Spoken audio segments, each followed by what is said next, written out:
hindi nyo alam sino nakapatay sa mga suspect. Sir, under investigation Ayun, pa po ang Yes, matter na yes, yan, ma'am. sir. Okay, we understand.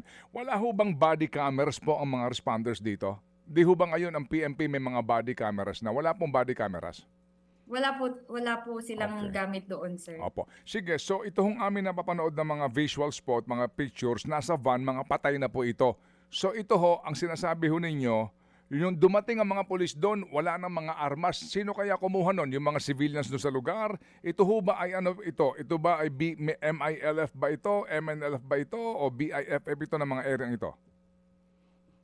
Sir, sa ngayon po kasi may mga ano pa po tayo, may mga information pa po na for validation. Okay. Kaya nga po tayo I-imbestiga bumuo, may task force. opo, Okay, sige ng po. SITG. Okay. Sige, okay. Sige po. So, sir, ma'am, sa ngayon po, so wala kayong informasyon kung nasa saan na yung RPG, yung mga ginamit nilang mga automatic na mga rifle, etc. Kahit na po isang armas, wala kayong na-recover doon sa mga bangkay.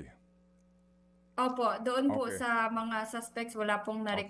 na-recover, but may mga basyo po ng bala na nakuha. Okay. And subject for forensic examination na po ito. Yung pong sasakyan, Kapitan, kanino nakarehistro?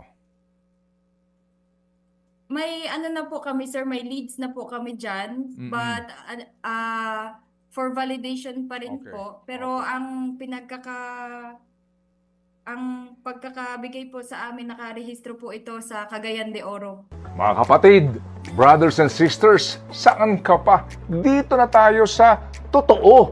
Dito na tayo sa True FM. Mga kapatid, mag-subscribe and follow po kayo sa social media accounts ng True Network PH. Yan po kami, hanapin nyo lang True Network PH, Facebook, Instagram, YouTube, TikTok, and podcast.